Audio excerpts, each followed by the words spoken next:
Saudara-saudara jemaat Tuhan, selamat pagi dan selamat hari Minggu Advent 3.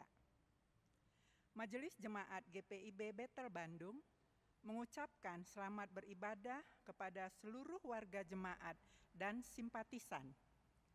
Kiranya ibadah online ini menyenangkan hati Allah dan membawa kebahagiaan ke dalam rumah tangga kita masing-masing.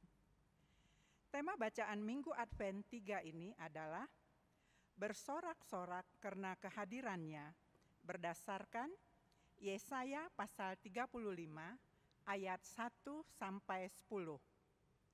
Firman Tuhan dalam Minggu Advent ketiga ini tetap mengajarkan kepada kita terkait sikap kita untuk menyongsong hari datangnya Tuhan untuk kali kedua. Yesaya mempersiapkan kita untuk menguatkan serta meneguhkan hati dan iman kita untuk menyambut kedatangannya. Mereka yang hidup dalam Tuhan akan ditebus sehingga mereka beroleh sukacita dan pemulihan. Pemberita firman pada ibadah Minggu saat ini adalah Pendeta Frans P. Silitonga. Jemaat, marilah kita berdiri menghayati firman Allah yang menandai iman percaya kita sambil menyanyikan Kidung Jemaat 84 bait 1 dan 3, Ya Yesus, Dikau kurindukan.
Hatiku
Saudara-saudara dalam Tuhan, mari kita berdoa. Tuhan Yesus, Tuhan dari terang dan kegelapan, utuslah Roh Kudus-Mu ke dalam persiapan kami menjelang Natal. Kami yang memiliki begitu banyak hal harus mencari ruang yang terang untuk mendengar suara-Mu setiap hari. Kami yang cemas atas banyak hal menantikan kedatangan-Mu di antara kami. Kami yang diberkati dalam banyak hal merindukan sukacita penuh dalam kerajaan-Mu. Kami yang hatinya berat mencari sukacita kehadiran-Mu. Kami adalah umat-Mu berjalan dalam kegelapan, namun mencari cahaya. Kepadamu kami berseru, datanglah Tuhan Yesus. Amin. Saudara-saudara yang dikasihi Allah, marilah berdiri menyambut firman Tuhan. Maranatha.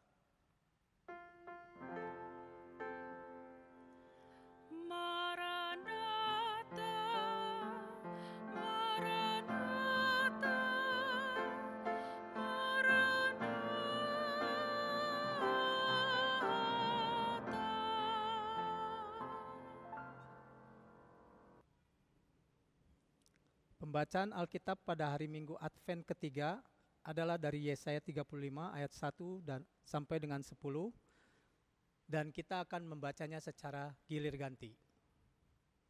Yang menyatakan, keselamatan bagi umat Tuhan, padang gurun dan padang kering akan bergirang. Padang belantara akan bersorak-sorak dan berbunga. Seperti bunga mawar, ia akan berbunga lebat. Akan bersorak-sorak, ya, bersorak-sorak dan bersorak-sorai. Kemuliaan Libanon akan diberikan kepadanya. Semarak Karmel dan Saron. Mereka itu akan melihat kemuliaan Tuhan. Semarak Allah kita. Kuatkanlah tangan yang lemah lesu. Dan teguhkanlah lutut yang goyah. Katakanlah kepada orang-orang yang tawar hati, kuatkanlah hati, janganlah takut. Lihatlah, Allahmu akan datang dengan pembalasan. Dan dengan ganjaran Allah, Ia sendiri datang menyelamatkan kamu. Pada waktu itu, mata orang-orang buta akan dicelikan. Dan telinga orang-orang tuli akan dibuka. Pada waktu itu, orang lumpuh akan melompat seperti rusa. Dan mulut orang bisu akan bersorak-sorai. Sebab mata air memancar di padang gurun. Dan sungai di padang belantara. Tanah pasir yang hangat akan menjadi kolam. Dan tanah kersang menjadi sumber-sumber air. Di tempat serigala berbaring akan tumbuh tebu dan pandan. Di situ akan ada jalan raya yang akan disebutkan Jalan Kudus.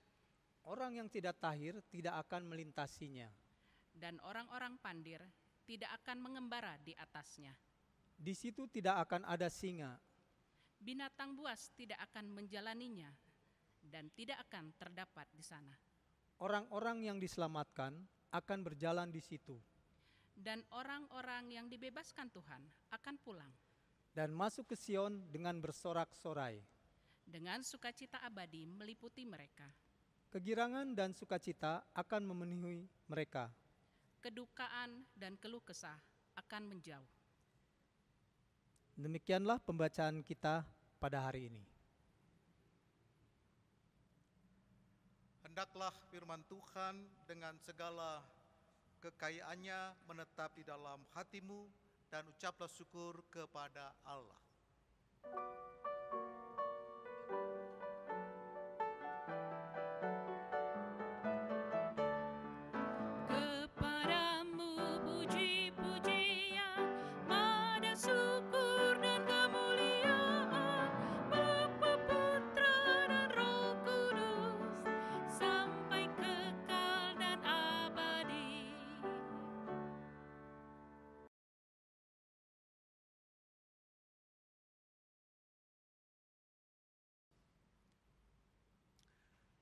Selamat hari Minggu Advent yang ketiga, saudara. Khotbah ini akan saya awali dengan sebuah cerita. Alkisah ada seorang abah dan emak tinggal di sebuah desa yang cukup terpencil. Setiap hari mereka bekerja membuat tempe untuk kemudian abah menjualnya ke pasar. Jualan tempe merupakan satu-satunya sumber penghasilan pendapatan mereka untuk bertahan hidup. Pada satu pagi, abah jatuh sakit. Maka emak pun mengambil alih tugas menjual tempe. Saat tengah bersiap-siap untuk pergi ke pasar menjual tempenya, tiba-tiba emak sadar bahwa tempe buatannya hari itu masih belum matang, masih separuh jadi. Emak merasa sangat sedih karena tempe yang masih muda dan belum matang pastinya tidak akan laku. Itu artinya untuk hari itu mereka tidak akan mendapatkan pemasukan. Ketika emak dalam kesedihan, tiba-tiba abah mengingatkan emak bahwa Tuhan mampu melakukan perkara-perkara ajaib karena tiada yang mustahil baginya. Emak pun mengangkat kedua tangannya sambil berdoa, "Ya Tuhan, mohon kepadamu agar kacang kedelai ini menjadi tempe. Amin." Begitulah doa ringkas yang dipanjatkan dengan sepenuh hatinya. Emak sangat yakin Tuhan pasti mengabulkan doanya. Dengan tenang, emak pun menekan bungkusan bakal tempe dengan ujung jarinya. Emak pun membuka sedikit bungkusan itu untuk menyaksikan keajaiban kacang kedelai untuk menjadi tempe. Emak termenung seketika sebab kacang itu masih tetap kacang kedelai yang belum matang benar. Namun emak tidak putus asa. Dia berpikir mungkin doanya kurang jelas didengar oleh Tuhan. Emak pun kembali berdoa, "Ya Tuhan, aku tahu bahwa tiada yang mustahil bagimu. Bantulah aku supaya hari ini aku dapat menjual tempe, karena inilah mata pencarian kami. Aku mohon, jadikanlah kacang kedelaiku ini menjadi tempe. Amin." Dengan penuh harapan, emak pun sekali lagi membuka sedikit bungkusan itu. Apa yang terjadi? Emak menjadi heran sebab kacang-kacang kedelai itu masih tetap seperti semula. Sementara hari pun semakin siang. Artinya pasar pun sudah menjadi ramai didatangi pembeli. Emak tetap tidak kecewa atas doanya yang belum terkabul. Berbekal keyakinan yang sangat tinggi, emak memaksakan diri untuk tetap pergi ke pasar membawa barang jualannya itu. Emak berpikir mungkin keajaiban Tuhan akan terjadi dalam perjalanannya ke pasar. Dia pun berangkat ke pasar, semua perlengkapan untuk menjual tempe seperti biasa dibawa bersama. Sebelum keluar dari rumah, emak masih sempat mengangkat kedua tangannya dan berdoa, "Ya Tuhan, aku percaya Engkau akan mengabulkan doaku. Sementara aku berjalan menuju ke pasar, karuniakanlah keajaiban ini buatku. Jadikanlah kedelai ini menjadi tempe. Amin." Dengan penuh keyakinan, perempuan tua ini pun berangkat. Di sepanjang perjalanan, dia tetap tidak lupa untuk membaca doa dalam hatinya. Sesampai di pasar, cepat-cepat emak meletakkan barang-barangnya. Emak betul-betul yakin kalau tempenya sekarang sudah benar-benar matang dan siap untuk dijual. Dengan hati yang berdebar-debar, emak pun membuka bakulnya, bungkusan itu, dan menekan-nekan dengan jarinya setiap bungkusan yang ada. Kemudian perlahan-lahan emak membuka sedikit daun pembungkusnya dan melihat isinya. Apa yang terjadi? Tempenya benar-benar tidak berubah, masih seperti semula. Emak menarik napas dalam-dalam, harapannya dikabulkan, doa perlahan menipis. Emak merasa Tuhan tidak adil, tidak kasihan kepadanya. Padahal inilah satu-satunya sumber penghasilannya, berjualan tempe. Dia pun hanya duduk saja tanpa membuka barang dagangannya itu, sebab dia yakin bahwa tidak ada orang yang akan membeli tempe yang baru setengah jadi. Hari pun beranjak petang, pasar sudah mulai sepi, para pembeli sudah mulai berkurang. Emak melihat para penjual tempe lainnya, jualan mereka sudah hampir habis. Emak tertunduk lesu, seperti tidak sanggup menghadapi kenyataan bahwa dia pulang tanpa membawa hasil jualnya, hasil penghasilan hari itu. Namun jauh di sudut hatinya, rupanya emak masih menaruh harapan terakhir kepada Tuhan. Pasti Tuhan akan menolongnya. Walau tahu bahwa hari itu dia tidak akan mendapatkan pendapatan langsung, tetapi emak kembali berdoa untuk terakhir kali. Ya Tuhan, berikanlah penyelesaian terbaik terhadap tempeku yang belum jadi ini. Tiba-tiba mak dikejutkan oleh teguran seorang perempuan. Bu, maaf ya, saya ingin bertanya.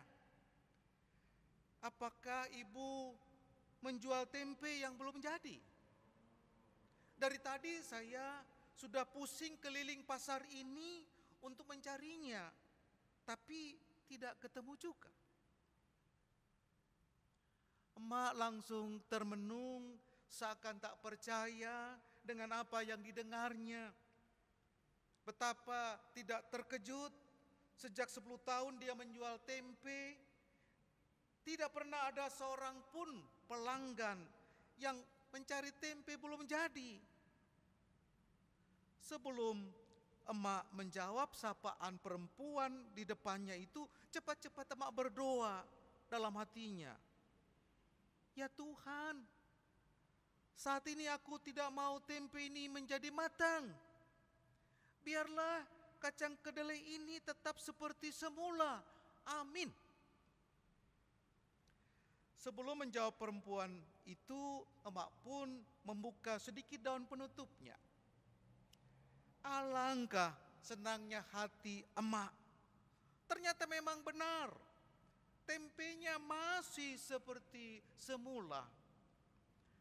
Hati emak pun bersorak gembira. Syukurlah, ucapnya. Perempuan itu pun memborong semua tempenya yang belum jadi itu. Sebelum perempuan itu pergi, emak sempat bertanya, mengapa dia membeli tempe yang belum jadi. Perempuan itu menerangkan bahwa anaknya yang tengah sekolah di Inggris ingin makan tempe dari desa. Karena tempe itu akan dikirimkan ke tempat anaknya itu, si ibu pun membeli tempe yang belum jadi. Harapannya apabila sampai di Eropa nanti akan menjadi tempe yang sempurna. Kalau dikirimkan tempe yang sudah jadi, sesampainya di sana, tempe itu sudah tidak enak lagi dimakan dan membusuk. Nah, saudaraku, moral cerita ini mau mengatakan kita sering memaksakan kehendak kita kepada Tuhan sewaktu berdoa dan berharap. Padahal sebenarnya Tuhan lebih mengetahui apa yang kita perlukan dan apa yang terbaik untuk kita. Bacaan kita Yesaya 35 ayat yang pertama hingga yang ke-10 tadi diilhami dengan sapaan yang sangat menyejukkan bagi kita orang percaya. Terlebih jika dalam kondisi yang tawar hati. Kuatkanlah hati, janganlah takut. Lihatlah, Allahmu akan datang dengan pembalasan dan dengan ganjaran Allah. Ia sendiri datang menyelamatkan kamu. Nah, saudaraku, hal ini menggambarkan adanya perubahan situasi dari hal yang menakutkan menjadi sukacita melalui kehadiran Tuhan. Sukacita karena Allah sendiri akan membuat suatu perubahan yang sangat sulit dikerjakan oleh manusia. Perubahan ini semakin dinyatakan melalui ayat yang ke-5 dan 6. Pada waktu itu mata orang-orang buta akan dicelikkan dan telinga orang-orang tuli akan dibuka.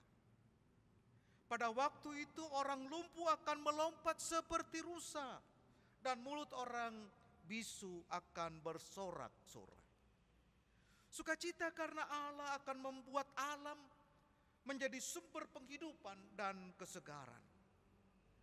Bahkan pekerjaan dan karya Allah ini semakin kita pahami melalui ayat yang ke-6b dan 7. Sebab mata air memancar di padang gurun dan sungai di padang belantara. Tanah pasir yang hangat akan menjadi kolam dan tanah gersang menjadi sumber air. Di tempat serigala berbaring akan tumbuh tebu dan pandan. Nah, saudaraku, hal ini menyatakan adanya pembaruan ajaib yang jauh lebih dari kuasa siapapun dan apapun, dan sanggup memberikan sukacita yang sangat luar biasa. Sukacita besar ini diungkapkan paling tidak dalam 4 gambaran. Yang pertama, sukacita besar karena Allah sendiri akan membuat satu perubahan dan pembaruan sangat signifikan dalam diri umat manusia. Tentunya yang tidak mungkin dikerjakan oleh manusia, bahkan yang tidak mungkin dilakukan oleh para raja sekalipun. Perubahan dan pembaruan itu terungkap lewat kata-kata di ayat yang ke-5 dan 6a yang tadi saya katakan. Yang kedua, sukacita besar karena Allah sendiri akan membuat alam menjadi sumber kehidupan dan kesegaran. Pekerjaan Allah ini terungkap melalui ayat yang ke-6b dan 7 tadi. Kiasan ini, saudara, ingin menekankan pembaruan yang ajaib dan dahsyat yang jauh melebihi kuasa pemerintahan siapapun dan jauh lebih besar dari hukuman yang dijatuhkan. Dan yang ketiga, sukacita besar karena Allah sendiri akan mengantarkan orang-orang yang diselamatkannya memasuki jalan kudus, yaitu jalan menuju tempat suci, jalan menuju pada keselamatan. Ayat yang ke-8 dan 9. Yang keempat, sukacita besar karena sukacita itu bersifat abadi. Ayat 10 menegaskan itu. Sukacita itu bukan sukacita sesaat, bukan sporadis, dan bukan juga sukacita semu, melainkan sukacita nyata yang abadi. Nah, saudaraku, nubuat tentang Allah yang datang untuk menyelamatkan umatnya ini kadang-kadang dialamatkan kepada beberapa orang dalam sejarah Israel yang dianggap sebagai tangan Allah yang mendatangkan sukacita keselamatan bagi umatnya. Tetapi satu-satunya pengenapan yang penuh, sempurna, dan kekal adalah melalui kedatangan Tuhan Yesus ke dunia yang dengan jelas mengungkapkan akan misinya. Tuhan datang menyelamatkan kita. Itulah pengharapan di Minggu Advent yang ketiga ini. Keselamatan yang dari Allah akan membawa pemulihan, mencelikkan mata rohani yang buta, membuka telinga yang tuli, menggerakkan kaki lumpuh kita untuk pergi dan datang kembali menyembah Tuhan, dan membuat mulut kita mampu menyuarakan kebenaran dan mewartakan perbuatan besar Tuhan. Saudaraku, Allah tidak pernah meninggalkan dan melupakan umatnya. Tuhan kita adalah penolong yang setia. Karena itu marilah kita menaruh pengharapan senantiasa kepada Tuhan. Jangan takut dan tawar hati akan situasi hidup kita hari ini dan juga hari esok. Inilah tanda sebagai jemaat Tuhan yang menggambarkan sorak-sorai kita karena kehadiran Allah dan karya bagi dunia. Tuhan Yesus memberkati. Amin. Saudara, mari kita bersama berdoa. Ya Allah Bapa, dalam kasih Tuhan kami Yesus Kristus, kami bersyukur karena kami boleh memasuki Minggu Advent yang ketiga. Di dalamnya Tuhan kami makin merasakan Engkau benar-benar menyatakan kehadiran-Mu sesuai dengan doa yang selalu kami naikkan, bahkan gereja-gereja-Mu dengan Maranatha, datanglah ya Tuhan Yesus. Sukacita itulah yang mengantar kami untuk terus memohon karena Tuhan memberkati bangsa dan negara kami Indonesia.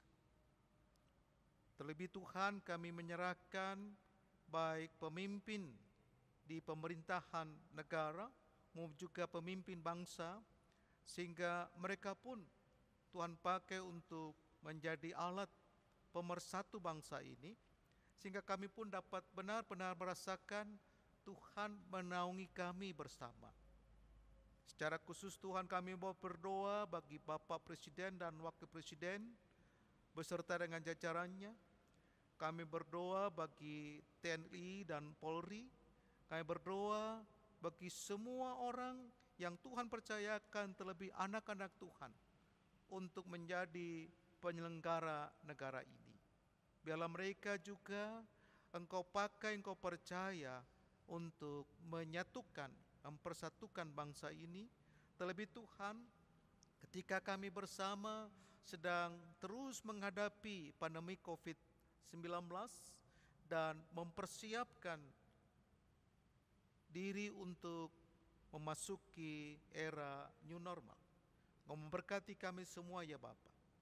Kami juga boleh bersyukur karena sebagai bangsa kami juga merasakan kehadiran Tuhan, karena kami telah melaksanakan pilkada serentak di 270 daerah, dan kami juga memohon ya Bapa, biarlah pilihan ini, biarlah pemimpin yang juga terpilih, benar-benar juga boleh membawa rakyat ini kepada kesejahteraan.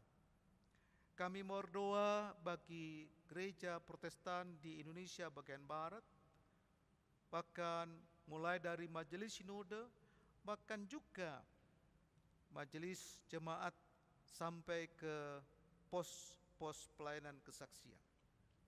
Kiranya Tuhan juga yang telah mempercayakan akan sukacita itu boleh melakukan tugas panggilan sebagai tanda kehadiran Tuhan yang mendatangkan sorak-sorai bagi banyak orang. Terutama ya Tuhan, kami berdoa bagi GPB Jemaat Bethel Bandung. Engkau telah mempercayakan itu juga ketika kami merasakan sukacita dan kami juga merasakan Tuhan mendengar doa kami, Maranatha, datanglah ya Tuhan Yesus. Memberkati kami lewat sukacita yang terus terjadi di tengah kehidupan kami, baik bergereja maupun juga berjemaat. Sehingga ketika kami mempersiapkan diri ya Bapa, merayakan akan Natal Tuhan, biarlah kami juga terus mau menyatakan lewat syukur sukacita karena kebahagiaan kami boleh merasakan pertambahan usia dalam ulang tahun baik pribadi maupun juga keluarga dalam perkawinan. Kami merasakan tangan Tuhan hadir ketika kami sukses, berhasil dalam pekerjaan usaha dan juga studi. Kami merasakan ya Tuhan, Engkau benar-benar memberkati kami ketika Engkau terus berkarya melalui kami. Dan biarlah hati kami semakin bersyukur karena Tuhan mempercayakan itu. Sungguh pun Tuhan, kami tetap berdoa memohon berkat Tuhan bagi mereka yang sedang menderita sakit, mereka yang sedang berduka. Walaupun kami juga bersyukur karena telah Engkau nyatakan kesembuhan, namun kami berharap ya Bapa, Engkau memberikan pemulihan bagi kesehatan mereka. Terima kasih ya Bapa, biarlah ketika kami bertelut kepada Tuhan, kami juga menaikkan syukur karena sorak-sorai atas kehadiran-Mu dan keselamatan yang Kau nyatakan bagi kami. Ya Tuhan, dalam pengasihan-Mu kami mohon.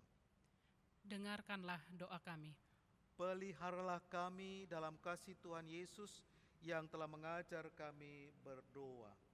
Bapa kami yang di surga, dikuduskanlah nama-Mu, datanglah kerajaan-Mu, jadilah kehendak-Mu di bumi seperti di surga.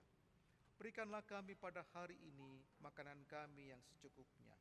Dan ampunilah kami akan kesalahan kami, seperti kami juga mengampuni orang yang bersalah kepada kami. Dan janganlah membawa kami ke dalam pencobaan, tapi lepaskanlah kami daripada yang jahat.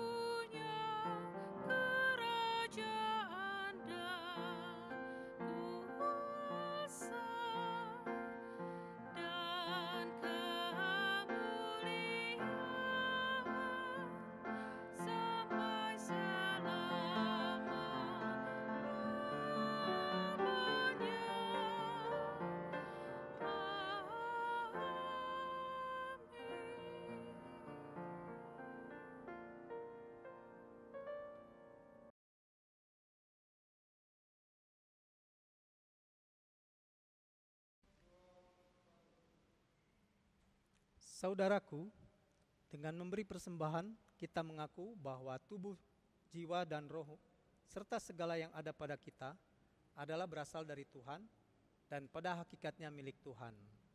Semua anggota tubuh kita milik Tuhan dan kita pakai untuk kemuliaan Tuhan. Semua harta yang kita miliki milik Tuhan. Sebab itu, kita harus mempergunakannya sesuai dengan kehendak Tuhan.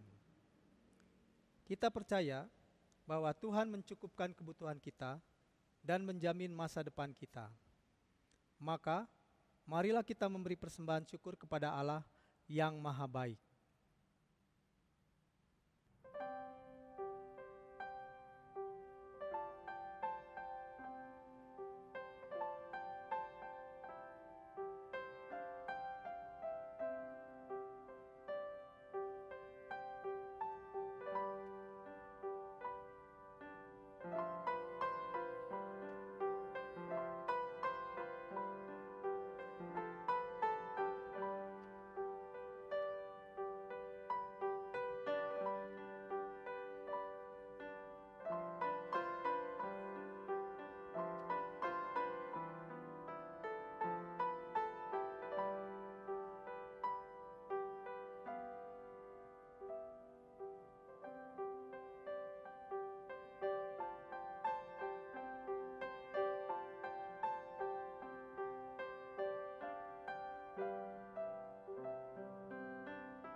Jemaat, ibadah online yang kita laksanakan bersama akan segera berakhir. Maka yang patut untuk kita syukuri bahwa hidup kita masing-masing sungguh-sungguh telah menjadi bagian dari orang-orang yang telah diselamatkan oleh Allah. Mari berdiri dan bernyanyi memuliakan Allah kita dengan Gita Bakti 130, Soraklah hai umatnya.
Saudaraku, arahkanlah hatimu kepada Tuhan dan terimalah berkat-Nya.